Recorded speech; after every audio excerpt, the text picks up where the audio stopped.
안녕하세요. 저는 프랑스어 문학과 21학번 2학년 서주연이라고 합니다. 안녕하세요. 프랑스 어문학과 20학번 신윤서라고 합니다. 저는 델프를 2번 갔었는데 첫 번째는 2018년 11월에 그 델프 배양을 봤었고 2019년 5월에 델프 배두를 봤었습니다. 저는 올해 3월 배양을 봤었어요.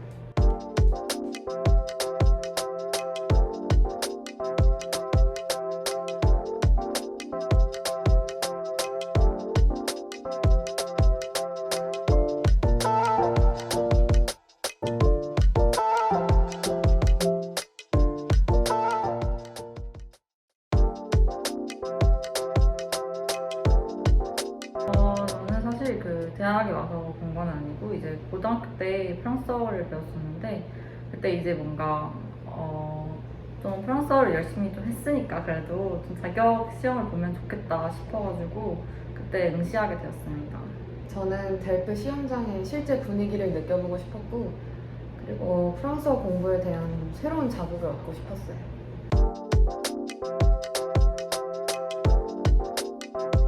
시험은 이틀에 걸쳐서 진행되는데요. 첫날은 듣기, 독해, 작문으로 진행되고, 둘째 날은 구술 시험을 보게 됩니다.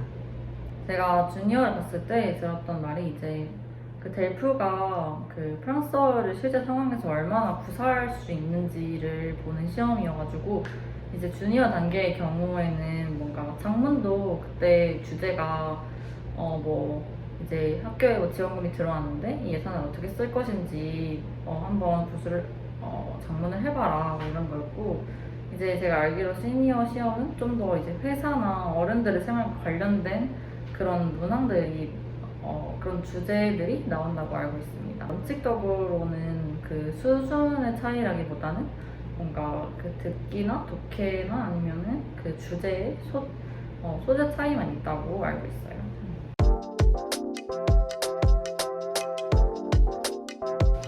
이제 델프가 듣기, 읽기, 말하기, 쓰기 이제 25점씩 해가지고 총 100점으로 구성되어 있는데 이제 각 과목에 대한 점수가 다 나오고요.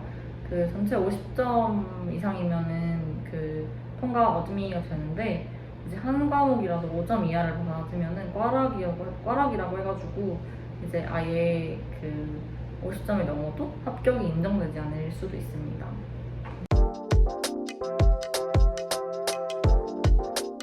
저는 학원을 다니면서 계속 준비했고요.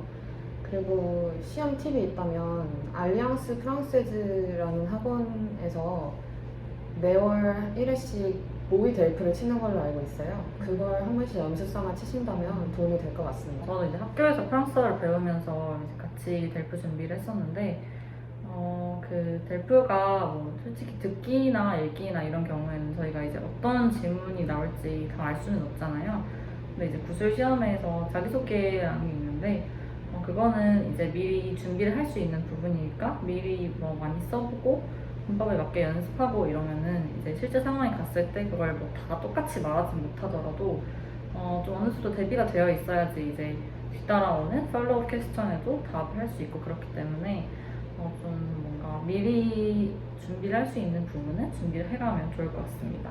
그 델프를 이틀에 나눠서 보잖아요. 이제 첫째 날에 듣기, 읽기, 그리고 쓰기를 보고 다음날에 스피킹 시험을 보는데 이제 뭔가 한 번에 다 하는 게 아니니까 사실 스피킹 시험을 갈 때는 좀 부담이 상대적으로 좀 덜하잖아요. 하나만 보니까. 그래서 뭔가 이제 뭐 주제를 뽑고 그 기다리는 준비 시간에 좀 그 시간이 촉박하지만 좀 마음을 잘 갖다듬고 최대한 뭔가 노트테이킹을 머릿속으로 좀 구성을 하는 게 좋은 것 같아요. 그러고 이제 좀 뭔가 다 준비가 되지 않아도 자신감 있게 이제 오할 시험에 들어가야지 좀 말을 할 수 있으니까 그렇게 준비를 하면 좋을 것 같습니다. 그 배두 시험을 봤을 때 그 어떤 텍스트를 읽고 그거에 대해서 이제 답을 하는 거잖아요. 델프 시험 구성이.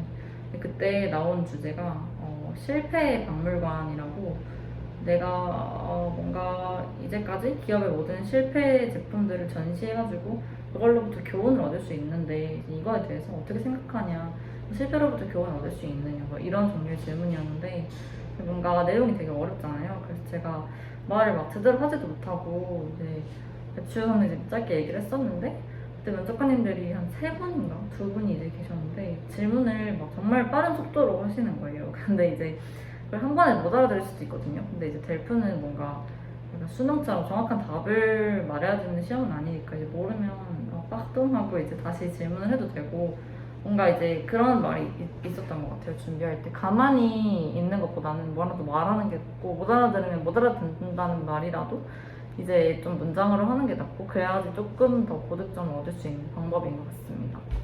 그리고 자신감 있게 시험을 치는 것도 좋지만 실력을 충분히 키우고 그에 맞는 레벨에 도전하는 게 가장 좋은 방법이라 생각합니다.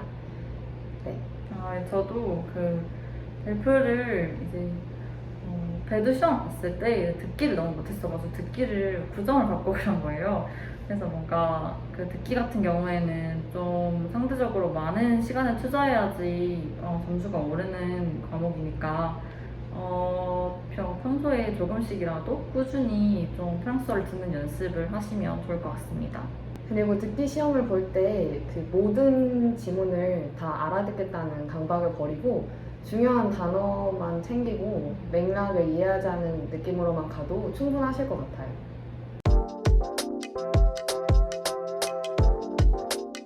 시험 시작 직전까지 정말 저와 같은 시험장에 계셨던 분들 모두 단어장이나 문제집을 붙들고 끝까지 공부하셨던 것 같아요. 아무래도 델프 응시료가 그렇게 저렴한 편이 아니라서 모두 끝까지 열심히 하시는 것 같습니다. 저는 그 델프 배두 때였던 것 같은데 라이팅 시험 문제를 딱 받았는데 제가 정확히 뭔지 기억 안 나는데 모르는 단어가 있었던 것 같아요. 그래서 정확히 문제 이해를 못했는데 분위기를 보니까 그 시험장에 있는 그 같이 본 사람들도 다들 뭔가 좀 어려워하는 분위기였어가지고 다들 뭔가 이제 엥 하면서도 다 같이 그냥 어떻게 시간을 맞춰야 되니까 써내려갔던 경험이 있습니다. 그 라이팅 시험 때 뭔가 이제 그렇게 모르는 게 나왔다고 해도 뭔가 아예 안 쓰는 것보다는 최대한 주제를 맞춰서 쓰는 게 좋고 근데 이게 주제 파악을 잘못하면은 라이팅에서 꽈락을 주기도 한대요. 그래가지고 좀 평소에 단어나 그런 걸 많이 공부해 놓는 편이 델프를 빨리 합격하는 데 좋을 것 같다고 생각합니다. 아무래도 가장 큰 장점은 공인된 성적을 얻을 수 있다는 건데요. 교환학생을 지원할 때도 그 델프 성적을 요구하는 곳이 꽤 있기 때문에 미리 따놓으면 지원할 때 더 여유로울 거라고 생각합니다. 저는 델프의 장점은 뭔가 이제 정해진 읽기나 듣기 같은 거는 정해진 답이 있긴 하지만 이제 라이팅이나 스피킹은 뭔가 정확하게 그 만점에 가깝게 말하지 않아도 점수를 얻고 합격을 할 수 있다는 거라고 생각을 하고요.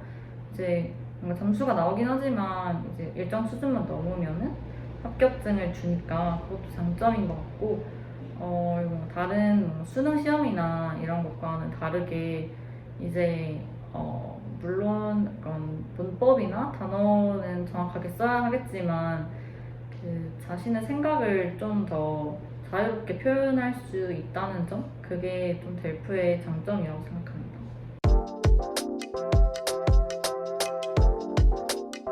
아무래도 첫날 시험을 보고 많이 자신감을 잃어서 둘 때문에 시험을 갈지 말지 고민하시는 분들이 많으실 텐데요. 그래도 한번 경험한다 치시고 끝까지 한번 해보셨으면 좋겠습니다. 어디까지나 그냥 마음 편히 보고 오는 시험이기 때문에 너무 조급해하지 마시고 그냥 최선을 다하시면 좋겠어요. 화이팅! 델프가 1년에 시험이 막 몇 번 없잖아요.